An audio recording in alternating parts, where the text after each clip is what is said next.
Que vous veniez de Hanu ou de Gendrin, vous ne pourrez pas éviter de remarquer qu'une grande partie du village de Wansin se niche au creux d'une surprenante vallée. Dans celle-ci s'écoule un petit ruisseau qui porte sans surprise le nom de ruisseau de Wansin. Il prend sa source au Chérat, en contrebas des grandes terres de culture qui séparent Tignes de Merdorp. Près de la ferme du Tchestia, ce ruisseau reçoit les eaux moins abondantes de la Psoule, en provenance de Tignes. D'une longueur approximative de 3 km, il s'écoule dans une vallée asymétrique. Différents facteurs comme l'érosion, le climat ou encore la nature des roches expliquent cette différence de pente. À Wansin, les versants de la rive droite sont assez raides et généralement boisés. Ceux de la rive gauche, par contre, sont des champs qui s'élèvent plus doucement vers la route qui relie Hanu à Jodogne.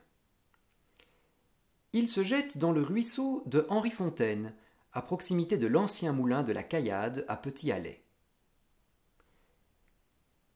Si la rive gauche est couverte, comme presque partout dans notre Hesbaye, d'une épaisse couche de limon fertile, propice aux cultures, la rive droite prend par endroits l'aspect de falaises qui nous permettent de découvrir la nature du sous-sol local.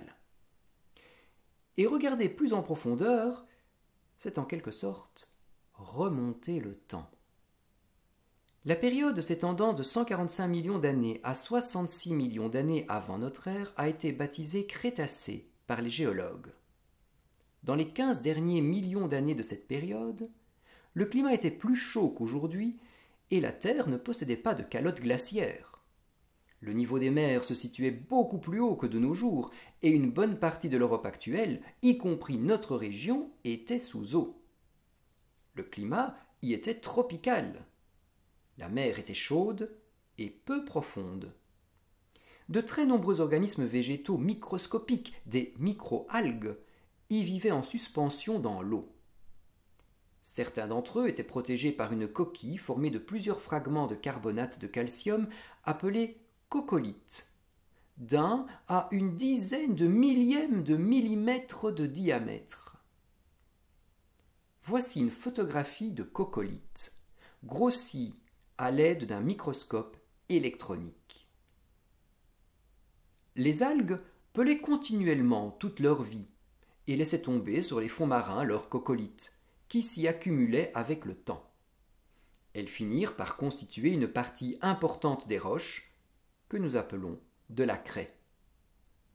Celle-ci est une roche calcaire blanche, à grains très fins, tendre, poreuse et perméable, contenant souvent plus de 90% de carbonate de calcium et un peu d'argile. La craie se dit creta en latin. Ceci explique pourquoi cette époque de la formation de la craie a été appelée Crétacé par les géologues. Comment des éléments aussi petits ont-ils pu former de grandes falaises dont l'épaisseur peut parfois atteindre plusieurs dizaines de mètres, me direz-vous? Un petit calcul va vous éclairer. Supposons que, bon an mal an, le dépôt de coccolithes augmente d'1 millième de millimètre, soit la taille d'une coccolithe, ce qui est peu. Après 1000 ans, il a 1 millimètre d'épaisseur, ce qui reste insignifiant. Mais après 1 million d'années, il a 1000 millimètres d'épaisseur, soit 1 mètre. Pendant les 15 derniers millions d'années chaudes de la fin du Crétacé, l'épaisseur atteint donc facilement 15 mètres. À Wansin, la couche de craie visible s'est formée à 2 époques différentes, séparées par une période où la mer s'était retirée. La partie la plus ancienne a donc été découverte et s'est partiellement dégradée sous l'action des pluies. La craie s'est progressivement dissoute. Dans cette craie, des squelettes d'animaux marins comprenaient des phosphates. Ceux-ci se sont progressivement concentrés sous forme de nodules dans la craie au cours du temps. Broyée, la craie est un produit d'amendement des cultures qui permet de rendre les sols moins acides. De plus, son enrichissement en phosphate en fait un excellent engrais. La technique agricole qui consiste à épandre de la craie sur les champs s'appelle le marnage. L'exploitation de la craie a existé à Ouanssin pendant longtemps, car elle affleure directement dans le versant droit de la vallée du ruisseau. La tradition populaire rapporte que tout le massif droit du ruisseau de Ouanssin a été percé depuis longtemps de carrières souterraines s'étendant vers le nord et l'est, en direction de Grand Hallet et même de Hanu. De véritables mines y ont été creusées au fil du temps dans le filon contenant des nodules de phosphate. Toutes les entrées de ce réseau sont actuellement effondrées, sauf une, située rue de la Drève dans une propriété privée. La dernière mine qui subsiste avait autrefois une longueur de 4 km.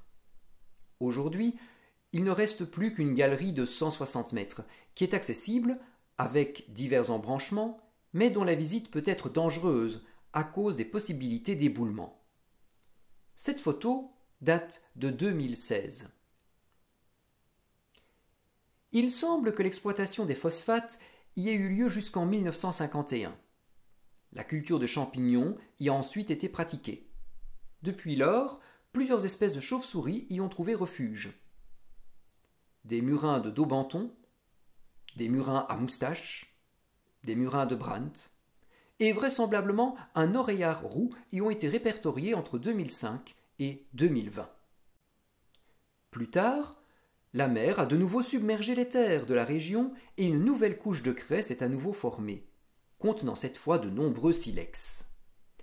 Le silex est une roche très dure d'origine sédimentaire, composée de silice, ce qui est différent du calcaire composant la craie. Lorsque la mer s'est à nouveau retirée, la partie supérieure de la craie s'est à nouveau dissoute, abandonnant une couche d'argile sableuse fortement chargée en silex. En effet, le calcaire se dissout plus facilement que la silice. Le silex pourrait provenir de l'accumulation des squelettes siliceux de micro-organismes planctoniques. La silice a comblé les trous et les galeries creusés par les vers et les créatures marines dans le fond marin, avant de se transformer en silex. C'est pourquoi le silex se présente sous forme de grumeaux ou nodules, qui peuvent ressembler à des galeries ou à des terriers. Les silex ont été exploités par les habitants de Ouanssin au Néolithique, 2000 ans avant Jésus-Christ. De nombreux racloirs très robustes, des tranchets, un marteau-hache, des burins, des haches et des couteaux de silex datant de cette époque y ont notamment été retrouvés. Au Moyen Âge et jusqu'au XXe siècle, le silex a également été utilisé dans la construction de bâtiments, notamment dans leurs fondations. La tour de l'église, entièrement construite en pierre de silex, et le soubassement de la nef en sont de beaux exemples.